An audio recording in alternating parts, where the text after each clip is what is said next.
vedea frumos din față, știi?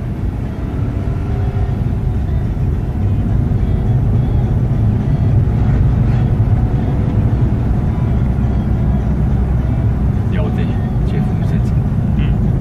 Nu?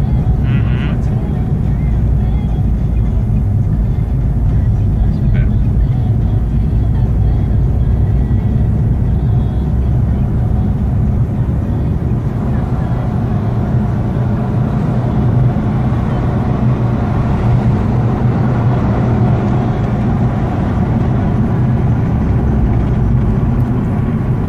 Aici, uite, zoom.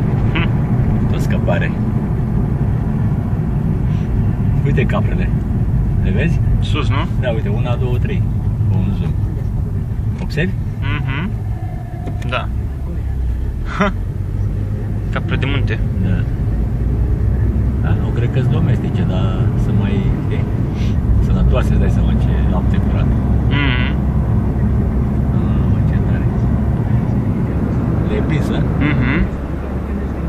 Și în stânga, acum dacă facem în stânga, să vezi sus că e chestia aia frumoasă care cea mai uite, muntele ăla. Mai sus așa, dacă îl vezi. Da. Îl vezi? Acolo în spate. Acolo, uite. Ce interesant cum sunt alea. Da, le prins, da. Foarte tare, vezi? Feroase așa, parcă. Ruginiul ăla, nu?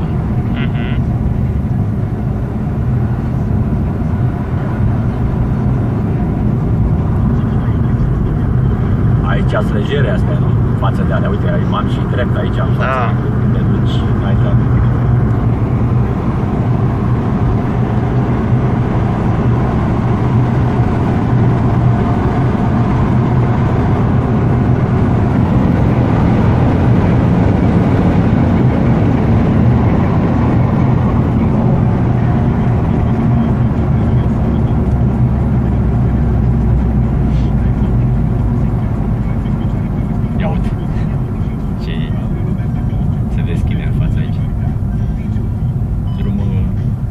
Comunal 49.